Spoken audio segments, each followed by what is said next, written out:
नमस्कार. श्री स्वामी समर्थ.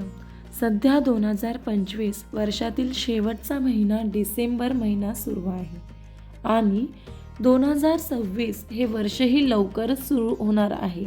या वर्षाचा पहिला सण म्हणजेच मकर संक्रांत.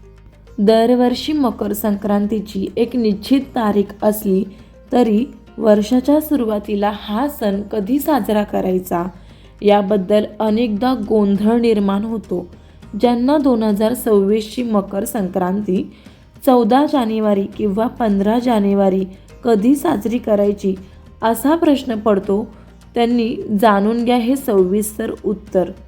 ज्योतिषशास्त्रानुसार जेव्हा सूर्याचे मकर राशीत संक्रमण होते तेव्हा याला मकर संक्रांती म्हणतात.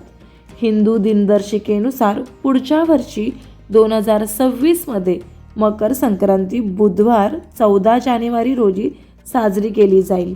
हा सण सूर्याचे मकर राशीत संक्रमण दर्शवतो, जो दीर्घ आणि उज्ज्वल दिवसांची सुरुवात दर्शवतो. सूर्यदेवाला समर्पित हा सण संपूर्ण भारतात पोंगल, उत्तरायण, माघ बिहू अशा वेगवेगळ्या नावांनी साजरा केला जातो. यंदा 2026मध्ये भोगी ही 13 जानेवारीला आहे, तर संक्रांत ही 14 जानेवारी 2026मध्ये आहे आणि किंक्रात ही 15 जानेवारी 2026ला आहे.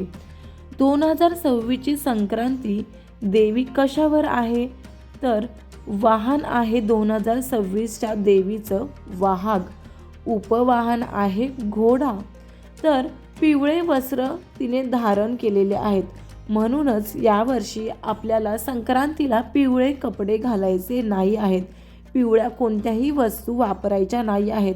पूजामध्ये किंवा पूजा साहित्यामध्ये पिवळ्या रंगाचं फूल, वस्त्र आपल्याला वापरायचं नाही आहे. देवीच्या हातात गदा आहे. तिची दृष्टी ही वायव्य दिशेला आहे. ते अन्न आहे पायास भक्षण, म्हणून दूध व दुधाचे पदार्थ हे शक्यतो वर्ज्य करावे. संक्रांतीचा पुण्यकाळ कोणता आहे, तर संक्रांतीचा पुण्यकाळ आहे दुपारी 3:06 ते सायंकाळी 6:20. संक्रांतीच्या या पुण्यकाळात आपण दानधर्म, जपतप, तर सूर्य उपासनेसाठी हा काळ अत्यंत शुभ मानला जातो. या दिवशी भांडणं शक्यतो टाळा, तामसी कृत्य टाळा, सवाशिनी पूजन, तिळगुळ वितरण, सुगड पूजन करा. या दरम्यान काय करणे अत्यंत शुभ मानले जाते, तर सूर्याला जल अर्पण करणे सर्वात जास्त शुभ मानले जाते. मंत्र जप ओम घृणी सूर्याय नमः हा मंत्र 11 वेळा तुम्ही सकाळ सकाळी बोला, तेही शुभ मानलं जातं. तिसरं आहे अन्नदान, वस्त्रदान व श्रमदान. जे शक्य असेल ते दान या पुण्यकाळात तुम्ही करा. ज्योतिषशास्त्रानुसार सूर्य बलवान झाला की नोकरी, प्रमोशन, अडथळे सर्व काही सुरळीत होतात. त्यामुळे या पुण्यकाळात जितके दानधर्म, जप, तप, उपासना तुम्हाला करता येईल तितके चांगलेच. आता आपण जाणून घेऊया सुगड पूजा. सुगड पूजेसाठी काय काय साहित्य लागणार आहे.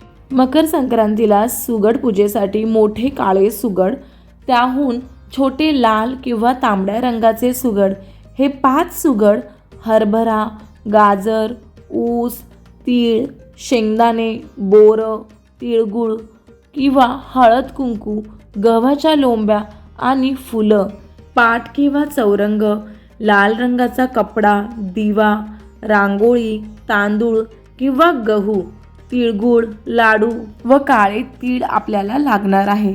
तर आपण सुरुवात कशी करू शकतो. एका लाल पाटावर किंवा चौरंगावरती आपले सर्व सुगड व्यवस्थित धुवून स्वच्छ करून त्याला हळदी कुंकू लावून पूजन करायचे आहे. त्यानंतर प्रत्येकी 5 वस्तू ऊस, गाजर, बोरं, गव्हाच्या लोंब्या, वाटाणे, तिळाचे लाडू, काळे तीळ इत्यादी वस्तू त्यामध्ये आपल्याला ठेवायचे आहे. त्याचबरोबर शेंगदाणे, हरभरा इत्यादी वस्तू त्या सुगडमध्ये ठेवायच्या आहेत व सुगडची व्यवस्थित अशी पंचोपचार पूजा करून घ्यायची आहे. काही भागात भोगीच्या दिवशी सुद्धा सुगड पूजन केले जाते. तुमच्या भागात जी पद्धत असेल त्या पद्धतीने तुम्ही करू शकता. जाणून घेऊया भोगीविषयी. भोगी म्हणजे आनंद घेणे किंवा उपभोग घेणे. हा सण आनंद आणि उपभोगाचा उत्सव करणारा आहे. या दिवशी लोक जुन्या निरुपयोगी वस्तू जसे की फर्निचर, कपडे इत्यादी टाकून देतात आणि नवीन सकारात्मक बदलाचे स्वागत करतात. याला काढणीचा सण असेही म्हणतात, कारण हा सण एक पोंगल आणि मकर संक्रांतीच्या मधला भाग असतो. या दिवशी देवराज इंद्राची पूजा केली जाते, जो आनंद आणि उपभोगाचे प्रतीक आहे. जुन्या गोष्टींचा त्याग करून नवीन वर्षाच्या सुरुवातीसाठी सकारात्मक ऊर्जा आकर्षित केली जाते. 13 जानेवारी 2026ला भोगी आहे.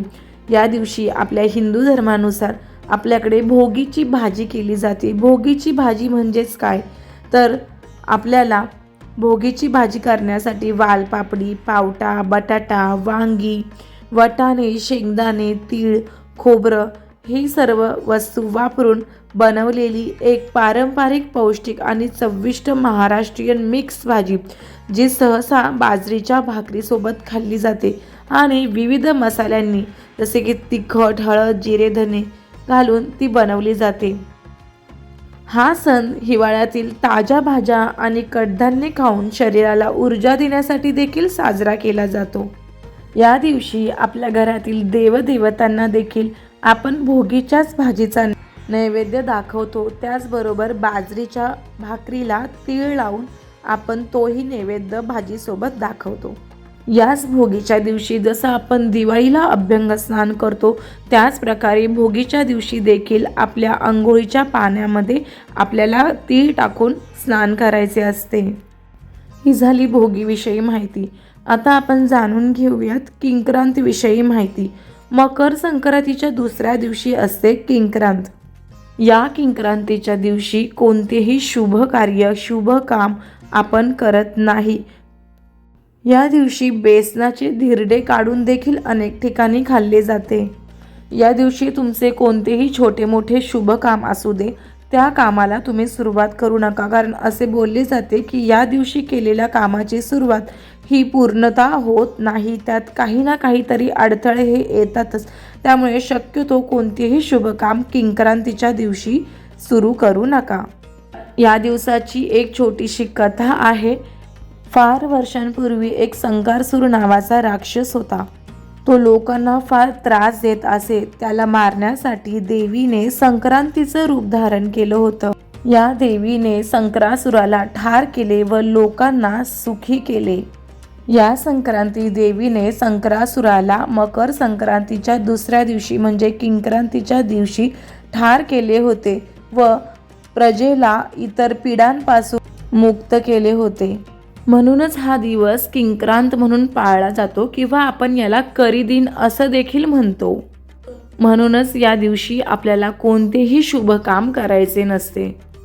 याच किंक्रांतीच्या दुसऱ्या दिवसापासून महिला हळदी कुंकू व बोरनान इत्यादी गोष्टी करत असतात. तर या मकर संक्रांतीच्या म्हणजे किंक्रांतीच्या दुसऱ्या दिवसानंतर ते रथसप्तमीपर्यंत महिला हळदी कुंकू व लहान मुलांचे बोरनान करत असतात. तर बोरनान म्हणजे काय, तर बोरनान का घालतात याच्यावरती स्पेशल असा एक मोठा व्हिडिओ मी नक्कीच करेन. त्यामध्ये तुम्हाला सगळी इन डिटेल माहिती भेटेल.